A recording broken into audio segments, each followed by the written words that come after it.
Kahapon nahanap na namin ang 4 na couple na nasaksihan natin ang love story. Nang humarap sila sa face-to-face, naisipan namin na sila ay tutulungang maikasal dahil ito ay isa sa mga pangarap nila na sinasabi nila sa amin noon. Gaya na lang ni Renato na sa mismong show pa nag-propose kay Jory Ann. Tinatanggap mo ba ang pag-ibig ko? Oo.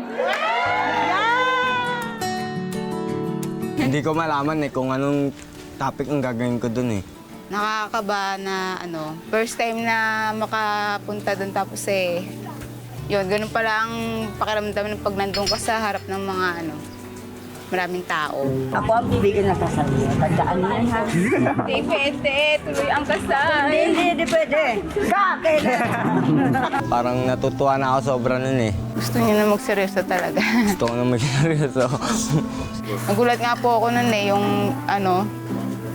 bigla siyang lumuhod sa akin, ko. Hindi ko malaman kung anong gagawin ko. Akala ko po anong gagawin sa akin kasi sasampalin ko dapat siya nun Ayaw pa, magugulatin pa naman po minsan. Yun, napa-oo na lang ako. Napa-I do na lang.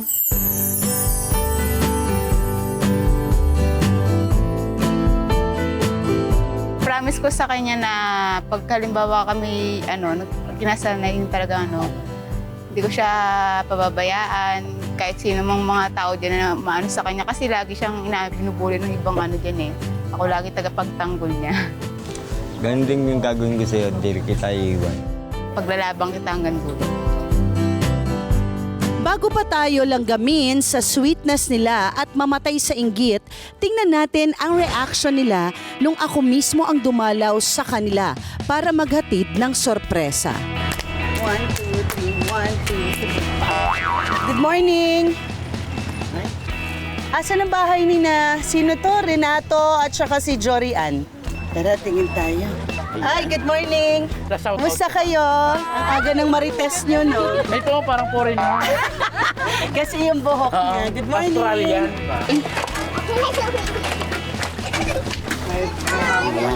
Jo! Renato! Anybody home? I'm excited to balik kasi ako ng US Ganun. Oy! Ay! Alam mo kayo na lumabas, hindi kasi yung balakang ko dyan. Labas kayo rito, tara, kwentuhan tayo. Teka, tignan ko nga. Na-surprise naman po ako. Hindi nga. May ginagawa po kasi ako Talaga? Para po sa inyo sana. Ganun. Okay, so eto ang bahay nyo. Gano'n na kayo katagal dito? 23 years old na po ako Di 23 years old. Dito ka pinanganak, Opo. dito ka na lumaki. Ano to ginawa mo? Ang cute naman. Tingnan mo may ginawa siya. Oo. Nagulat siya na una akong yung pag-welcome mo talaga naman. Ay, salamat. Thank you, Jo. Tara, dun tayo. Labas tayo.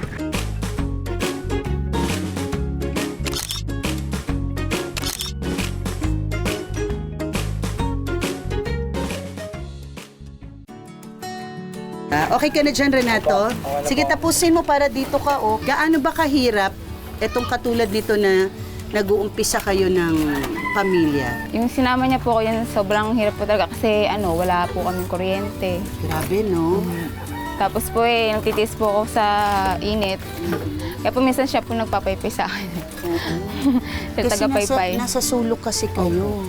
Ikaw ba saan ka lumaki? Dito rin po sa Cavite. Dito rin sa Cavite, pero hindi naman pangangalakal yung kinalakihan mo. Hindi po. Okay, asan ang magulang mo? Ngayon po, nandun po yung mama ko sa Bulacan. Sa tingin mo ba nung pinagtatrabahuan mo, masaya ka naman doon? Yung una po, masaya, pero habang tumatagal napapaisip po ako na hindi habang buhay nandun po ako sa Oo, parang hindi siya... Parang naghihintay lang po ako na merong sa akin. Alam mo, napakaganda kasi nung storya na yon. Hindi lang kasi ikaw yan, Jo. Maraming katulad mo, katulad nating mga kababaihan, na salat sa buhay, tapos gusto nating pumasok sa mga ganyang klaseng trabaho. Beer house na tinatawag, na bilang serbedora, no? Tapos, parang every time na nandun ka, yes, it's parang, diba, parang sana may dumating na isang lalaki, na sasalba sa akin at tatanggapin ako ng buong buo at dadalhin ako sa kanyang kaharian, 'di ba? Yan na nga, dumating itong Serenato, your knight and shining armor. Bakit ka nagdesisyon na sumama kay Renato? Ano po, para po mapaayos na rin po yung buhay ko. Tsaka po, minsan po kasi pag may mga nag-ano doon, may marami pong mga nambabastos. Naano ko naman po sa kanya na mabait siya. Tapos kalog. Ngayon nagsasama kayo sa ganyang lugar, Jo, ano yung napag-uusapan nyo? Ano yung mga pangarap nyo? Yung pag makaipon po kami ng pera, mag-aano po kami ng bala ko po talaga mag-aano ng negosyo. Yung po sabi ko sa kanya, mag-ipon kami. Alam nyo, ang hirap magmahal ng mainit. Mainit ang tulugan mo, masikip ang tinitirhan nyo. Pero ang pag-ibig kasi wala siyang, wala siyang boundaries na tinatawag. Love is love. Ang pag-ibig ay pag-ibig. Dahil dyan, ang first year anniversary kasi ng Face to Face ay pinili lang namin yung karapat-dapat na bibigyan namin ng pagkakataon na maikasal. Isa kayo sa couple, no, sa mag-asawa na napili namin na ikasal. Excited ka? Excited po sobra. Excited kayo, ha? Parang gusto nga po magicin yung petsa. Oo, gusto mong hilahin na yung petsa, no, para mangyari na talaga. Ganyan din yung feeling ko dahil nasa isip ko yung lechon, yung mga pagkain din. Oo, gusto ko na rin mangyari yung 'di ba? So, alam niyo na bakit ko nababanggit yung pagkain kasi alas 12 na. Tweety, gutom ka na ba? Oh my God. Napa-English ang English. Halika, punta tayo sa palengke. Mamalengke muna tayo. Okay, let's go!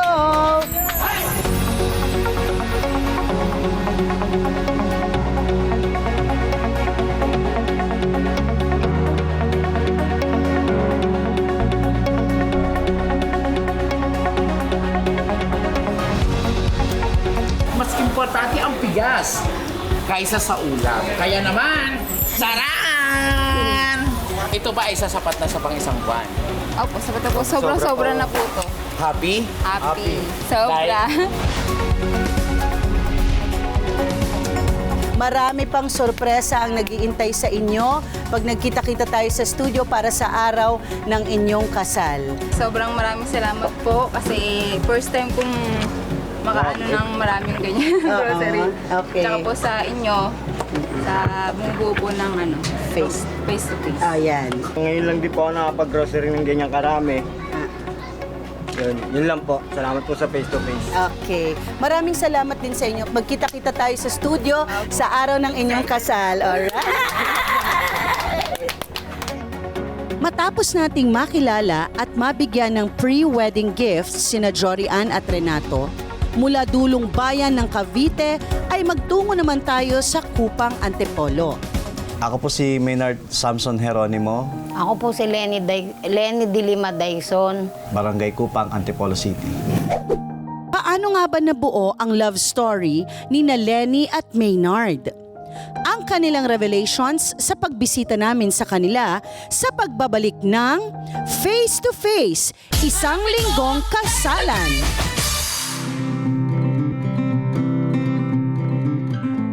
Ako po si Maynard Samson Jeronimo, Ako po si Lenny Dilima Dyson. Barangay Kupang, Antipolo City. Nagtataka po ako, bakit may tumatawag sa mama ko? Ako po kasi may hawak ng cellphone ng mama ko. Sabi ko, bakit? Ano yun? Sabi ko ng gano'n. Sabi niya, nandyan po ba si Lenny? Sabi ko, bakit? Sabi niya, pwede po bang pumunta dyan sa inyo? Sabi ko, oo naman, bakit hindi? Bumaba na ako sa kanila. Para po bang na-lovers first sight ako sa kanya, hindi ko na malimutan yung pangalan niya. Basta ho, nung pag-uwi ko, nagsama na ho kami doon sa bahay ng mama niya. Ito po yung aking tulugan. Yan. Ako natutulog. Pagkagabi. Tapos yung anak ko tatlo sa taas. Kaming 6 dito. Asawa ko. Wala akong pagkakitaan kaya hindi ko po mapagawa ito eh. Madingdingan na po dito, maayos na po yung bahay ko na yan, maisarado na para naman safe po yung mga anak ko. So, ito po yung panganay ko, si Irish Claire Geronimo. Ito naman po yung bunso, si Superman. Diday, dito ka, akit ka. Ito po yung pangalawa, si Claire. Ito naman po yung junior ko, si Maynard. Dito ka. Para lapit. Lapit kayo, wag kayo mahiya. Ito naman po yung Sarah ko. Sarah Geronimo ko. Tapos, ito naman po yung pang-lima, si Louis Clark. Yan po yung anim ko pong anak. Nabuo sa loob ng 13 years. Pinangako ko sa kanya, pakakasalan ko siya, magsasama kami hanggat buhay kami. O kaya hanggang kamatayan pa. Yun nga po yung pangako namin na yung sa isa't isa na kahit may halimbawa po kung may maunaman po sa amin na ganon, wala pong mag-aasawa o wala pong mag-aanon. Kasi yun po ang pangako namin sa isa't isa. Ewan ko lang po sa kanya. Di ba? Till do us part. Yun ang pinakapangako ko sa'yo. At ayon na nga sa mga marites, tuluyan tayong pinakilig ng dalawang ito. Tatanggapin ba nila ang aming regalong kasal at other surprises para sa kanila? Hi! Nandito tayo ngayon sa Barangay Kubang, Antipolo. Kasama ko si Mama Carla! Yes, Mama! Hello! Naaray ko, hindi ako kasya. Ay! Nawawala talaga sa frame, diba? OA naman, Mama. Hi! Lakas. Wow! Ang gaganda nyo naman. Magandang hapon. Kamusta kayo? Oh, ganda mo, ha? So, ito yung kwento natin sa Face to Face. Si Kuya Maynard at saka si Ate Lenny. Ang kwento nila ay nagkamali lang ng konti si Kuya Leonard noon. Sa dami ng anak, ito yung mga anak sunod-sunod. Ang gaganda ng mga anak yung ganda o brown eyes, oh. Mana po sa papa yan. Oo. Ito saan mo naman anak yan? Sino Mana ang din ina ako sa niya? inyo, Ilan taon na kayo nagsasama? 13 years po, going to 14 years. Oh, 13 years going to 14. Tapos, Ate Lenny, kamusta naman? Kamusta naman ang pag-anak ng anim? Okay lang po. Ayos naman din po. Oo, wow. Pero ngayon po, naka-family planning na po. Implant po. Naka-implant ka. Okay, so pag-usapan natin, kasi kaya kami nandito dahil nga isa kayo sa mag-partner, 13 years nang nagsasama at meron ng 6 na anak, may surprise kami sa inyo. Ikakasal na si Papa at Mama nyo. Yay!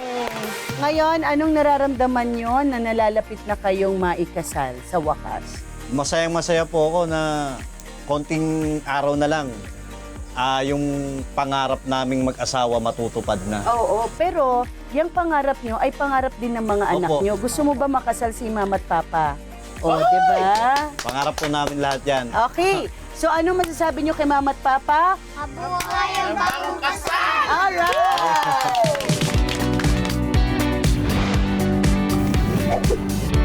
Ano naman kaya ang mga inad to cart ni na Lenny at Maynard? Good luck sa'yo, Tweety!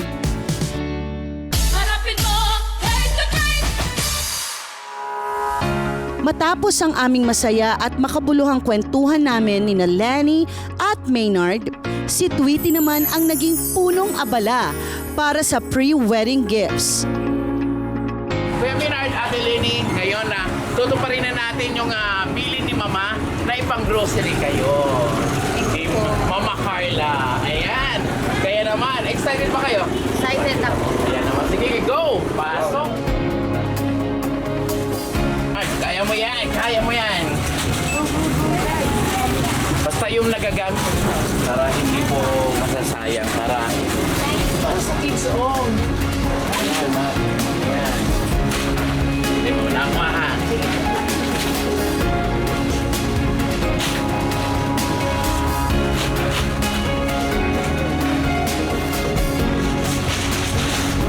Mga sabon. Okay. Ayan, Ate Lenny at Kuya Maynard. Ayan, nakapili na tayo ng ating mga grocery. Sige ate, pass mo na yan. Kita nyo naman po ngayon na pinili nila yung talaga importante na para sa pang-araw-araw nilang kailangan sa bahay. thank you din po sa face to face. Mama Carla, ito na. Nabili na namin yung mga grocery. Kaya naman, pasok mo na yan, kuya.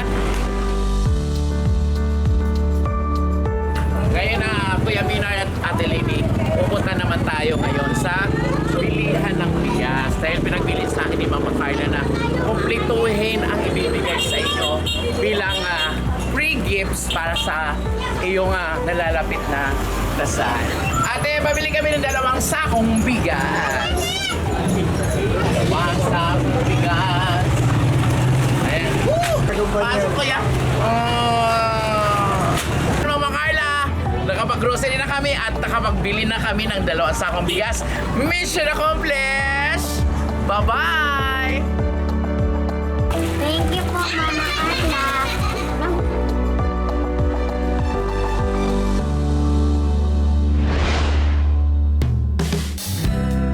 Magtatanghalian na nang dumating ang face-to-face team. Naabutan natin na nagbubuklat sila ng kalakal na bakal at tanso. Bakit kaya nila ito ginagawa? Tuwing umaga po namin, hindi po kami nakakain ng umaga.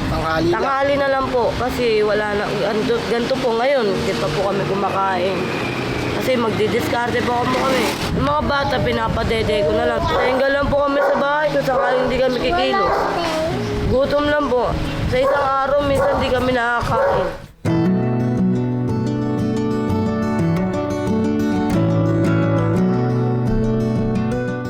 Dito po kami natutulog ng mga anak ko. Kasi yung higa po namin, pa-street lang po. Pinag-aasya po kami 4. Kasi maliit lang din po yung kwarto namin. Minsan sa labas din po kami natutulog. Kagaya po ngayon, sa labas din po kami natutulog ngayon. Kasi pag tuwing gabi po, dito po kami natutulog. Kasi pag sa bahay po, 4 po kami, hindi po kami magkakasya. Tapos ang init pa po. Kaya yun. Kaya dito po kami, gabi-gabi, natutulog po kami dito. Tapos nilalagay ko po sa kuna yung anak ko. Para tuwing nagigising kami, hindi po siya naglalakad.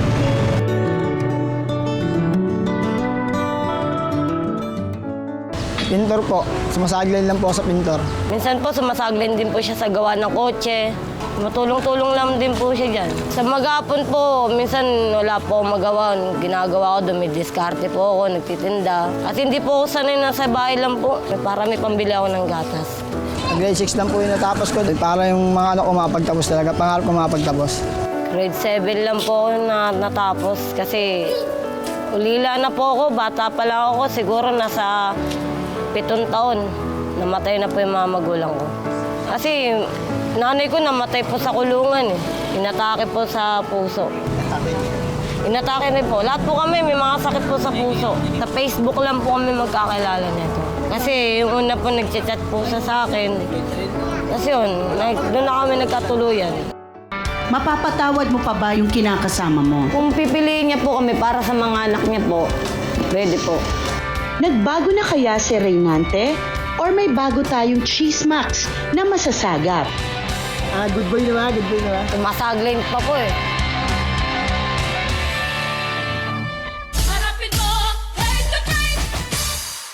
Nakita ba ng 2 mata mo na Opo, nakikipaghalikan talaga? Doon ko po sila mismo nahuli sa jeep, nag-aalikan. Okay na po yung dati, hindi ko na po binalikan yung babae po. Wala, napatawad ko na po siya. Good boy na po. Iba din talaga ang tibay ni Reynante at Angelita. May mga pinagdaraanan talaga tayong matitinding pagsubok sa buhay. Ang mahalaga ay kung paano natin ito mapagtatagumpayan. At para naman mapasaya natin sila, ay pinuntahan ko na sila. Good morning! Nandito kami ngayon sa Tatalon. Hahanapin namin yung aming guest sa face-to-face na si Angelita at saka si Renata.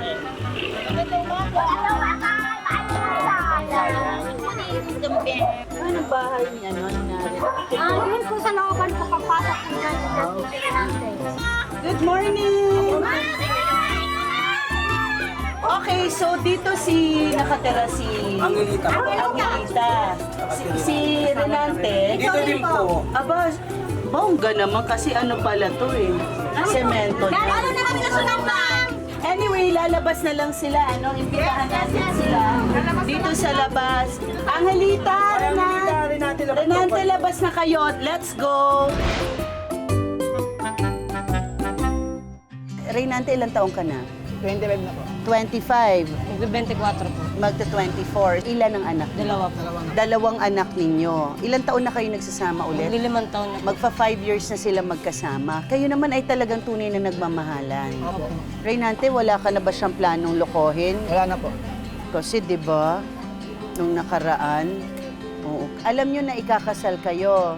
Okay, so etong gagawin nating pagpapakasal sa 5 katulad niyo na magpa-partner ay para bendisyonan yung pagsasama niyo, 'di ba? Para blessed. Pero ang worry ko kasi, bakit kayo nandito natutulog sa labas, sa gilid ng kalsada? Wala ma'am, sobrang kasi nasa bahay. Diklip lang kasi yung electric pan namin eh. Tapos 4 po kami. Hindi po kami magkakasya sa loob ng kwarto. Malit lang Oh, po. bakit? Malit na 4 po po ang kami. kwarto kasi namin. Eh, naawa naman po sa may panganay ko. Nasa paanan lang po namin siya. Oo. Eh, dito na lang po kami matulog sa labas. Mahirap din dito, ma'am. Kasi ako naman gusto ko rin po umalis para magkasya po kami. Saan mo planong gustong tumira? Dito lang din po. Gusto ko yung dito lang kasi dito kasi Hindi, saan dito? Eh kasi puro konkreto din? na yung mga Hindi, meron po. Ayaw lumipat ng ibang lugar? Ayaw mo bang palayo sa mga tao dito, no? Kasi dito na po kasi yung diskarte namin, ma'am. Eh. Nagtitinda po kami ng basahan. Tapos tumutulong po siya sa mga gawa na kotse po. Oo. Okay, ganito yung advice ko sa inyo. At syempre sa lahat ng mga nanonood, lalo na kayong na bata-bata pa. Pagka nasa isang lugar kayong masikip at ang iniisip nyo lang, okay na ako kasi nandito naman yung pangkabuhayan. Lagi niyong tatandaan, kahit saan kayo dalhin at kahit saan kayo tumira, pag marunong kayong dumiskarte, tutubo kayo at aasenso kayo doon. Huwag kayong magtiis sa halos araw-araw na nakatiklop ang paa ninyo pag matutulog. Okay? Kasi tatanda kayo, pag lingon mo matandang-matanda ka na stuck ka na dyan sa lugar na yan. So ngayon, ang sorpresa namin sa dadali namin kayo, mag-grocery tayo. Let's go to the grocery. Excited ba kayo? Tara! Punta na tayo para makapamili. Ikutin nyo.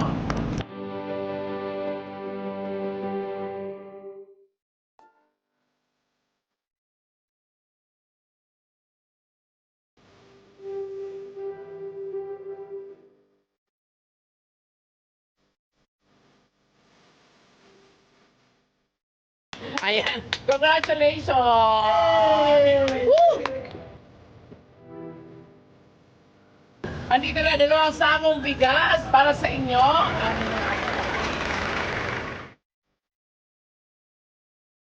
Congratulations! Palakpakan! Mission accomplished tayo at napamili na natin yung mga pangangailangan ng ating lovely couple na si Angelita and Renante. Matapos nating makilala, mapayuhan at mabigyan ng regalo bago ikasal sina Angelita at Reynante, ay babalikan natin ang ating May-December love affair na natagpuan pa ni Pinky sa Leyte. Jocelyn and Nelson, kayo na! Kung matatandaan natin, sila ay dating taga-Agham Road, Quezon City, ngunit napalaya sila sa tinutuluyan nilang bahay. Ilang buwan ring nanirahan sa kalsada at nang hindi na nila ito matiis, ay nagdesisyon na umuwi na lamang sa probinsya nila Nelson, ang Isabel, Leyte. Layo ng bahay ninyo, ha? Pinuntahan talaga namin kayong dalawang mag-jowa. Ayan, anong trabaho mo dito? Yung ano na po, yung electric bike po. Electric bike. Kanino yun sa iyon? Hindi po, anong Arkila yun po yun po. Nagbano ka lang, namamasada ka lang.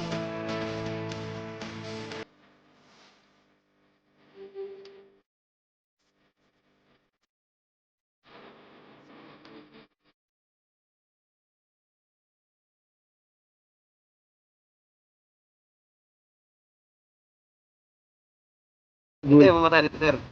Piso. Oo, di ba? 5 piso, malayong malapit. Piso, malayo malapit. Oo. Dito ka naghuhugas ng pinggan. Ayan yung tubig yan, libre ba yan? May bayad po. Ano bayad yung tubig na yan? Magkano bayad nyo? Ano, depende.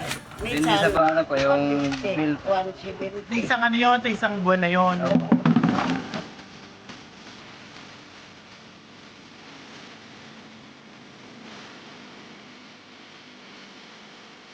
May sorpresa kami sa iyo. Bali, dadalhin ka namin ng Maynila, Nelson and Ate Jocelyn. Ready na ba kayong dalawa?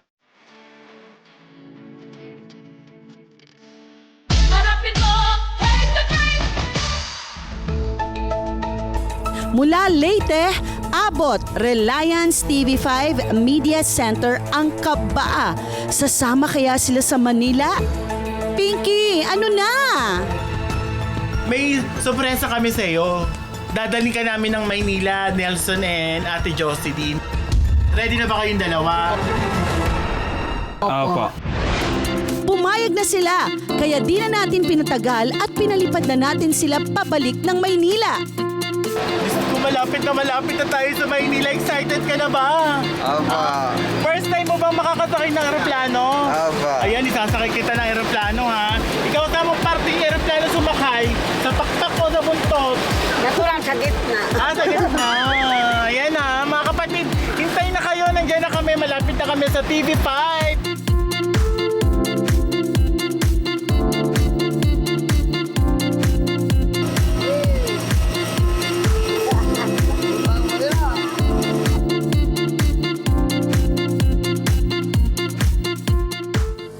Piling yung dalawa na nandito na kayo sa Maynila ngayon. Siyempre, masaya. Iyahatid pa rin namin kayo doon sa bahay na natitira nyo habang samantala. Kaya tayo lang natin yung sakyan na yan.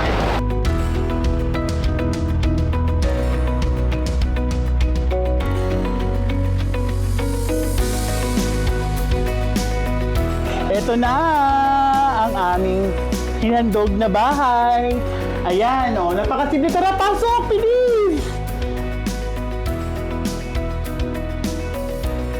At meron kaming hinandang mga konting gamit. Pangsamantala lang naman. Malalim na ang gabi nang marating ng Team Face to Face ang pansamantalang titirhan ni Nelson at Jocelyn. Kaya minabuti na nating magpaalam sa kanila at nang makapagpahinga na rin sila. Kaya kinabukasan ay binalikan na natin si Jocelyn at Nelson. Hi! Ngayon, nandito tayo ngayon kung saan kasama ko si... Hello! Okay, nandito tayo kasi ngayon dahil yung ating mga bisita si Nelson at saka si Jocelyn ng mga taga Leyte, dinala natin dito sa Manila. So, syempre kailangan natin silang alagaan. Medyo malayo-layo yung pinanggalingan nila Leyte. Eto, taga Leyte, maupay nga aga, Maupay yung atanan. maupay nga aga yung atanan. Syempre may dala kami mga pagkain dahil tanghalian na, no? So, nandito sila, dito namin sila dinala para komportable naman sila, no? Kaya papasok na tayo. Nakaka-happy naman. Ay, andito na pala kayo. Jocelyn, Nelson, kamusta? Ay, nanay. Naalala nyo ba si nanay? Ito si nanay ang ating bisita na nag-guest sa face-to-face na alala mo. Tapos ito naman si Nelson na kasama niya. Ito po ay ating pinamagatang ang pag-ibig ay wala sa edad. Si nanay, kung naalala nyo, trending si nanay noon dahil siya yung nag-guest na sinasabi niyang buntis siya. Nakapanganak ka na ba? Ay, nakunan siya. Siguro mas maganda tong kwentuhan na nakaupo na tayo at nagla-lunch na tayo. After natin na nag-guest kayo nang, naalala mo yun? Bakit kayo, Nelson, nagdesisyon na umuwi ng Leyte? Kasi po, madali kami pag-uwi kasi biglang huminto yung trabaho namin. Katulad sa dati na mahiga naman sa kasada talaga. Oo. Ayaw maulit yun. Ang galing mo naman, buti nag-iisip ka. At tayo dito, mga nandito sa Manila ng mga taga-probinsya, pupunta tayo dito, magbabaka sakali. Ngayon, pag wala namang matirahan, ang hirap di ba, Nay, na Sa lansangan. wala kang kung di matulog sa lansangan. Nelson, ngayon na may trabaho ka na, si nanay ba pinagtatrabaho mo pa? Hindi na. Wow, talay mo naman. Diba? Iba sa mami niya. Queen na queen. Oo. So, Nay, ito pagka anong nararamdaman mo na papalapit na yung kasal ninyo? Anong masasabi mo? First, una mo bang kasal to? Opo. Ngayon ka lang na habang kinukuha Ano ang mo. feelings po? Masaya ako dahil hindi na siya maagaw ng iba. Ay! So, excited na ba kayo na ikakasal na kayo sa wakas? Kaya ikaw talaga, Nay, ang aming talagang napili. Kasi yung love story nyo ng dalawa ay hindi naman siya talaga pangkaraniwan. Yung agwat ng layo ng edad. 'Di ba? Okay, Nay? Ngayon, may sorpresa kami sa inyo, ha? Tayo ay Tweety Bird, what's that? Ay, Amshi! Excited na ako sa pag-uutos mo. Tweety Bird, bagay ka rito. Mukha kong Pero ibon. hindi ko lang alam kung kaya kang dalhin puno. ng mga kawayan na yan. So anong gagawin mo para kay nanay para sa panimula nila? Saan kayo pupunta? Nanay, ito na. Pupunta ngayon tayo sa grocery para Ay, pupunta tayo sa grocery. Oo, para mamili tayo ng panimula dahil ikakasal kayo. Ah, yay! Excited? Let's go! Tara, Nay! At dahil sa pag-i-e-bike ang trabaho ni Nelson sa Leyte, ipina-experience ko naman sa kanya ang maging pasahero. Siyempre, ako ang driver. Hinatid ko sila sa palengke para makapamili na. First pick, prutas. Pili na Nay Jocelyn at Nelson. Yung bigas, huwag mo kalimutan ibigay mo sa kanila, ha? Sige, Mama. Ako na bahala dyan. Ako na bahala. Good luck, see you, ha? Nanay, ha? I'll see you. Sige, Son. Kita-kita tayo, ha? Okay, bye-bye. See you later. Sila Nanay Jocelyn at Nelson nawawala. Anong nangyayari? Saan sila nagpunta? Nako, matutuloy pa kaya ang kasal? Abangan bukas!